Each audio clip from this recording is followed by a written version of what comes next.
गजा पर इसराइल नहीं कर पाएगा हमला। जी हां, सही सुना आपने। वही इसराइल जिसने जुल्म की सारी हदें पार कर दी, लेकिन अब उसे हद में रहना होगा क्योंकि कुछ बड़ा डेवलपमेंट हुआ है। आखिर वो बड़ा डेवलपमेंट क्या है, आपको इस वीडियो के जरिए बताएंगे। आदाब, इस्तकबाल है आपका। आप देख रहे हैं खास वीडियो। मैं हूं आपके साथ सना वारिस। गजा पर इसराइल अब हमला नहीं कर पाएगा क्योंकि ट्रंप, इसका जवाब क्या है? क्योंकि ट्रंप और इन कुछ मुस्लिम ममालिक के बीच एक हाई लेवल बैठक हुई है, मीटिंग हुई है। जी हां, इसी वजह से ये बात कही जा रही है कि गजा में जंग को खत्म करने और हमास के कैद से इस्राएली बंधकों को, हॉस्टेजेस की रिहाई के लिए अमेरिका के प्रेसिडेंट डोनाल्ड ट्रंप ने मुस्लिम ममालिक के साथ बैठक की है, मीटिंग की है। अमेरिका के राष्ट्रपति डोनाल्ड ट्रंप खुलकर, हम जानते हैं कि इसराइल के साथ और गजा पर हमला करने के लिए इसराइल को हथियार देते हैं, हथियार दे भी रहे हैं। साथ ही फिलिस्तीन को एक राष्ट्र के रूप में मान्यता देने यानी रिकॉग्नाइज करने के खिलाफ भी रहे हैं और हैं भी। इन सब के बीच डोनाल्ड ट्रंप गजा में जंग को खत्म करने और इसराइली बंधकों की, यरगमालों की रिहाई की बात कर रहे हैं। जी हां, आप सही सुन रहे हैं। ये बात कहां पर हो रही है, इस वीडियो के जरिए आपको बताएंगे। डोनाल्ड ट्रंप बीते दिनों संयुक्त राष्ट्र संघ की बैठक में यूएनओ की बैठक के बाद पाकिस्तान समेत कई मुस्लिम ममालिक के साथ गजा जंग को खत्म करने के मुद्दे पर मीटिंग की। और इस मीटिंग में कौन कौन से ममालिक शामिल थे, इस पर भी नजर डाल लेते हैं और उन ममालिक की तरफ से क्या कुछ कहा गया, इस वीडियो में बताएंगे आपको। इस बैठक में सऊदी अरब शामिल रहा, संयुक्त अरब अमीरात, कतर, मिस्र, जॉर्डन, तुर्की, इंडोनेशिया और पाकिस्तान के राष्ट्रीय अध्यक्ष शामिल हुए। इस बैठक के दौरान गजा में जंग को खत्म करने के लिए राजनीतिक और मानवीय विकल्पों पर चर्चा की गई कि कौन कौन से ऑप्शंस हैं जिसके जरिए हम इस जंग को, गजा पर जो जारी है जुल्म बर्बरियत, उसे खत्म किया जा सकता है। उसका सलूशन क्या है और कहां कहां से इसका हल निकलेगा। मीटिंग में शामिल सभी ममालिक ने मिडिल ईस्ट में कशीदगी को कम करने, गजा में सीज फायर करवाने और दीर्घकालिक स्थिरता के उपायों पर गौर-व-ख़ौज़ किया।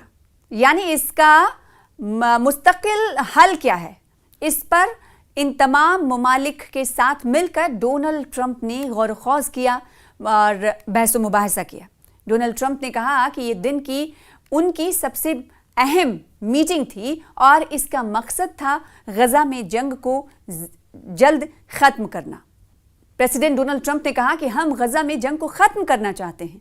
कतर के अमीर शेख तमीम बिन ने गजा पर बैठक मुनक्किद करने के लिए ट्रंप का शुक्रिया अदा किया और कहा कि अरब लीडर इस कशीदगी को ख़त्म करने के लिए उन पर भरोसा कर रहे हैं। कतर के अमीर ने डोनाल्ड ट्रंप से साफ तौर पर कहा कि हम यहाँ सिर्फ जंग को रोकने और बंधकों को वापस लाने के लिए हैं और हम इस जंग को ख़त्म करने और गजा के लोगों की मदद करने के लिए आप और आपके लीडरशिप पर भरोसा कर रहे हैं।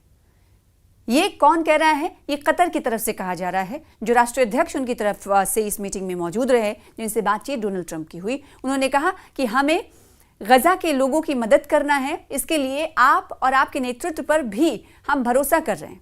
गौरतलब है कि इस मीटिंग के हवाले से किसी भी लीडर ने, किसी भी फरीकीन की तरफ से और किसी भी शामिल लोगों की जानिब से, लीडरान की तरफ से किसी तरह का कोई रद्द-ए-अमल सामने नहीं आया है। मीडिया में ज़्यादा जानकारी नहीं दी गई है। हालांकि तुर्की के जो राष्ट्रपति हैं रजब तैयब एर्दोगान ने इस मीटिंग के बाद मीडिया से बातचीत की और बातचीत करते हुए कहा कि मीटिंग का एक मुश्तरका घोषणा पत्र प्रकाशित किया जाएगा और वो बैठक के परिणामों से खुश हैं। लेकिन उन्होंने इस बारे में विस्तार से, तफसील से कुछ नहीं बताया कि इस बैठक में और क्या क्या बातें हुई हैं और इस बातों पर किस तरीके से अमल किया जाएगा, क्या कुछ कदम उठाए जाएंगे, कैसे इस मसले का हल निकलेगा। क्या डोनाल्ड ट्रंप, क्योंकि पिछले दिनों आपने देखा होगा कि यूरोपीय यूनियन के हवाले से खबर आई थी कि यूरोपीय यूनियन ने गजा, इसराइल पर और साथ ही साथ अमेरिका पर नाराज़गी का इजहार किया था और एक कदम ये उठाया था कि वो एक मुत्तहिदा डिक्लेरेशन जारी करते हुए उन्होंने कहा था कि अब हम ट्रेड जो है, ट्रेड डील जो है वो इसराइल के साथ नहीं करेंगे, ख़त्म करेंगे। यूरोपीय यूनियन में कितने कंट्रीज़ आते हैं आपको मालूम ही है। अगर ये तमाम कंट्रीज़ इसराइल की तरफ से ट्रेड को ख़त्म कर लेते हैं, व्यापार को ख़त्म कर लेते हैं, समझौते को ख़त्म कर लेते हैं, तो जाहिर सी बात है इसे इसराइल पर दबाव माना जाएगा। लेकिन जो जानकार हैं वो ये मानते हैं और ये कहते हुए दिखाई दे रहे हैं कि महज यूरोपीय यूनियन का ये जो कदम है ये सिर्फ दिखावा है। सिर्फ ट्रेड को ख़त्म कर लेना मसले का हल नहीं है। इन तमाम यूरोपीय यूनियन की तरफ से, तो यूरोपीय यूनियन ममालिक की तरफ से ये किया जाना चाहिए कि कुछ कड़े कदम इसराइल के ख़िलाफ़ उठाएं। इसराइल के खिलाफ कुछ कड़े कदम नहीं उठाए जा रहे हैं, इसका मतलब यह है कि वो नरमी बरत रहे हैं, ऐसा सियासी जानकार मानते हैं। ऐसे में मीटिंग हुई है, मुस्लिम ममालिक के लीडरान के साथ ये मीटिंग हुई है। इस मीटिंग के मुस्बत नतायज किस हद तक अमल में आएंगे या दिखाई देंगे वो देखने वाली बात होगी। लेकिन डोनाल्ड ट्रंप ने मुस्लिम ममालिक के इन नेताओं के साथ बैठक की है और बैठक कहा जा रहा है कि काफ़ी अच्छी रही है। और इस बैठक में किन किन मुद्दों पर बात हुई उसके कुछ पहलुओं से हमने आपको वाकिफ़ कराया है और क्या गहरी इस बैठक में बात हुई है, किन किन चीज़ों पर, उसको लेकर मीडिया में कोई जानकारी नहीं दी गई है। लेकिन जो लीडरान निकले, अगर तुर्की के राष्ट्रपति की बात करें, तुर्की के प्रेसिडेंट की बात करें तो रजब तैयब एर्दोगान ने सीधे ये कहा है कि ये बैठक अच्छी रही है। इसका मतलब ये है कि कुछ न कुछ नतीजा ज़रूर अखज़ किया गया है, नतीजा ज़रूर निकला है, लेकिन उसकी जानकारी मीडिया में नहीं दी गई है।